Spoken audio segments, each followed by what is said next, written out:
Bermain di Stadion Allianz Sydney, timnas Indonesia dikalahkan Australia dengan skor telak 5-1. Dengan hasil ini, Chai Izzez dan kawan-kawan turun ke peringkat 4 klasemen sementara grup C kualifikasi Piala Dunia 2026 zona Asia. Timnas Indonesia sempat menguasai jalannya pertandingan di awal babak pertama. Bahkan strike dilanggar kotak penalti dan Indonesia dihadiahi penalti. Namun sayang sekali eksekusi Kevin Dix gagal.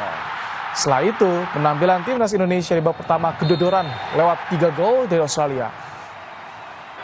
Ya, di babak kedua, saudara, Australia menambah 2 gol, sedangkan Indonesia hanya mampu memperkecil kekalahan 1 gol menjadi 5-1.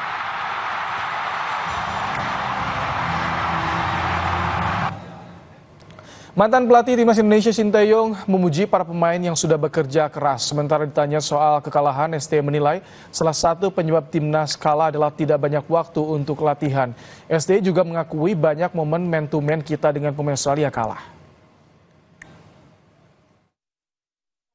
우리 선수들이 호주까지 가서 열심히 최선을 다한 것 같아. 앞에서 선수들이 전방 압박 들어가고 최선을 다했지만 시간이 부족해서 세트피스의 맨투맨 이걸 놓치는 게 결정적으로 치지 않았나 생각합니다. Timnas Indonesia harus mengakui keunggulan Australia di lanjutan kualifikasi Piala Dunia 2026 zona Asia. Bermain di hadapan pendukung tuan rumah Australia, Indonesia kalah 5-1. Permainan timnas cukup meyakinkan di 15 menit awal babak pertama. Namun permainan timnas mulai menurun setelah Kevin Dix gagal mengeksekusi tendangan penalti. Di babak pertama, gawang Martin Paes dijebol 3 kali lewat gol pembuka dari titik penalti Martin Boyd. Di babak kedua, timnas semakin jauh tertinggal setelah gawang Martin Paes kembali dijebol dengan 2 gol tambahan dari Australia. Sedangkan timnas hanya mampu cetak 1 gol lewat pemain debut Ole Romeni. Dari kekalahan ini, mantan striker timnas Indonesia Budi Sudarsono menilai permainan timnas Indonesia terlalu terbuka sehingga mampu dimanfaatkan dengan baik oleh Australia. Saya nggak tahu sudah permainan Australia itu sudah dibaca atau enggak. Kayaknya terlalu terbuka. Menurut saya terlalu terbuka. Gitu. Karena percaya karena tambahan suntikan pemain dari Eropa semua ya itu mungkin seperti itu. Saya lihat terlalu terbuka permainannya. Jadi kalau saya kesempatan sekecil apapun harus dimaksimalkan. Apalagi tadi ada penalti di depan. Itu sama kayak kita main sama Jepang. Kalau nggak salah 2-3 kali kesempatan tidak dimaksimalkan. Terus musuh lebih siap. Dengan hasil ini, timnas Indonesia harus tergusur dari peringkat ketiga klasemen sementara grup C dan kini menempati peringkat keempat. Indonesia hanya mendapatkan 6 poin dengan kebobolan 15 dan mencetak 7 gol. Indonesia masih berada di atas Bahrain dan juru kunci Tiongkok. Peluang timnas Indonesia untuk lolos di Piala Dunia masih terbuka. Namun untuk mengejar posisi kedua agar lolos langsung Piala Dunia tampaknya agak berat. Indonesia kini harus memenangkan pertandingan lawan Bahrain dan Tiongkok di Jakarta untuk menjaga asa lolos ke putaran keempat kualifikasi Piala Dunia 2026. Membahas perjuangan timnas Indonesia meski harus menelan pil pahit dari Sydney, kita sudah bersama dengan pengamat sepak bola Wesley Hutagalung. Selamat malam, Bung Wesley. Selamat malam, Mas Day. Baik, Bung Wes, ini bagaimana Anda melihat peluang kita lolos ke Piala Dunia? Seperti apa nanti hitung-hitungannya? Saya mau realistis saja ya, nasionalis tapi kita harus realistis. Untuk peringkat 1-2, memang dari awal saya meragukan itu akan terwujud dengan selalu bertambahnya pemain baru, selalu ada saja amunisi baru yang ketika itu membuat Sintayong harus terus beradaptasi, mencari racikan strategi ketika ada tambahan amunisi. Waktu itu kan dari awal kita melihat Australia dan Arab Saudi adalah pesaing kuat bagi Jepang untuk lolos langsung ke Piala Dunia. Jadi ketika itu pun Sintayong sempat menyebut peringkat 3-4 adalah posisi ideal bagi Indonesia supaya ada peluang untuk berjuang di fase berikutnya di putaran keempat. Jadi bagi saya tadi ini bukan lagi soal peringkat 3-4 yang kita incar, tapi bagaimana cara kita bermain untuk mengincar posisi 3-4 itu melihat lawan-lawan ke depan itu tidak mudah, Bahrain, China, dan Jepang. Dengan permainan yang tadi Anda simak, bagaimana kans kita untuk lolos ke putaran keempat? Ya, saya punya ungkapan begini, Mas Ibrahim. Melakukan perubahan dengan waktu yang sangat minim dan tidak punya waktu untuk menguji perubahan itu akan sangat berisiko. Dan saya juga bingung, tim pelatih Patrick Kluivert apakah tidak melihat ketika laga pertama kita menghadapi Australia di GBK, kita hanya punya 5 tembakan. Sulit sekali untuk melawan tim yang memang sudah bermatang dan pengalaman untuk tampil di Piala Dunia.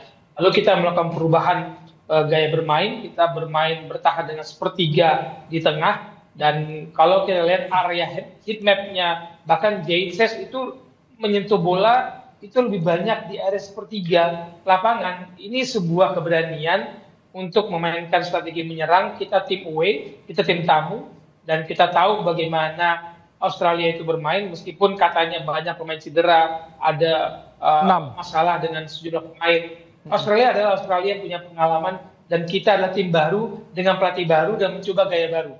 Oke.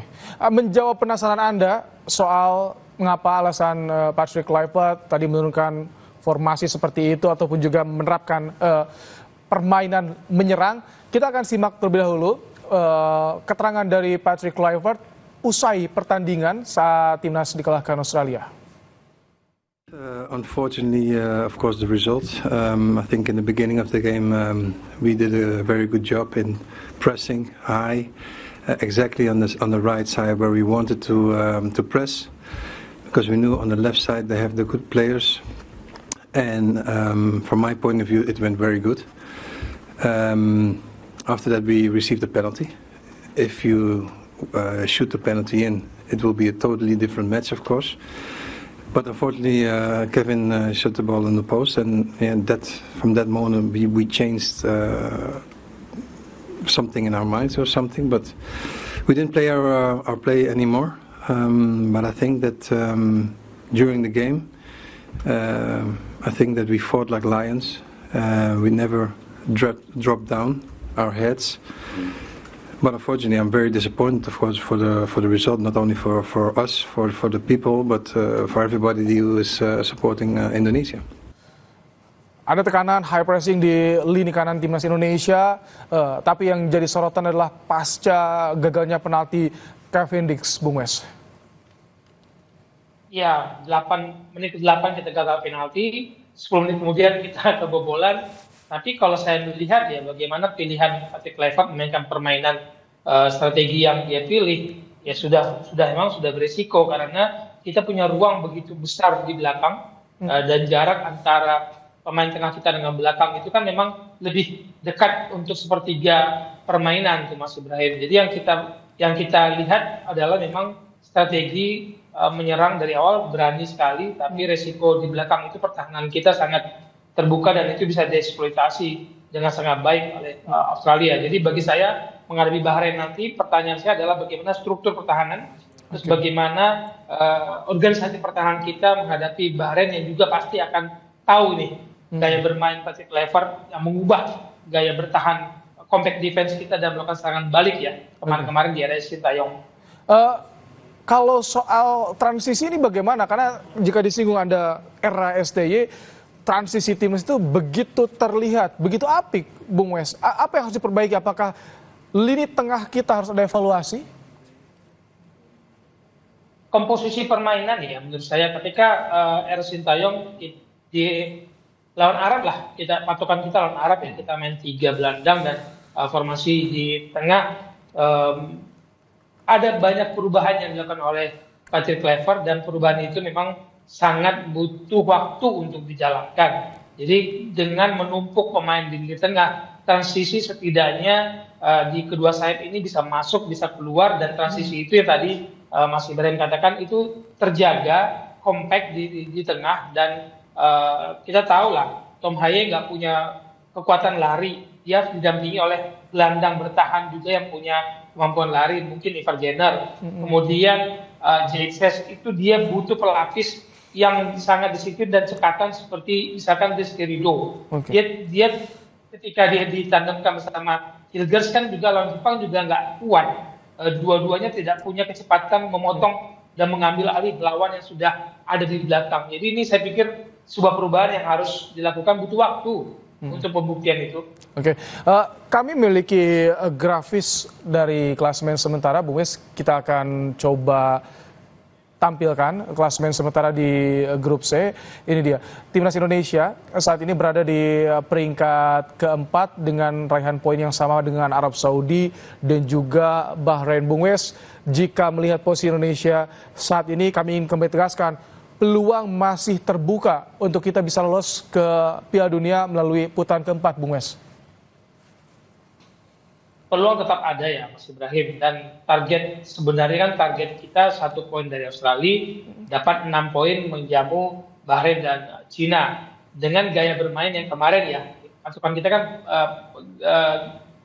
pertandingan melawan Arab Saudi lah pasukan kita. Nah, apakah kemudian dengan gaya bermainnya sekarang menghadapi Bahrain, menghadapi Cina nanti di bulan Mei dan Jepang, apakah gaya ini cocok atau tidak, itu sebuah pembuktian karena kita harus mundur lagi. Selasa tim ini berlatih komplit, Mas Ibrahim. Rabu udah official training, itu hanya 1 jam loh di lapangan.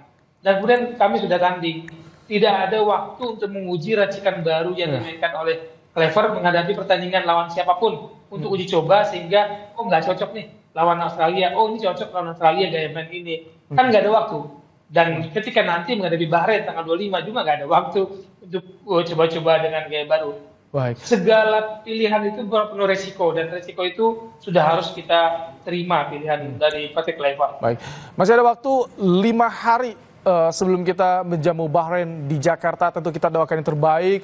Ole Romeni juga bisa melanjutkan tren positifnya, mencetak gol lagi nanti. Kita doakan. Terima kasih Bung Wesley Huta Galung telah memberikan ulasannya di program Kompas Malam hari ini.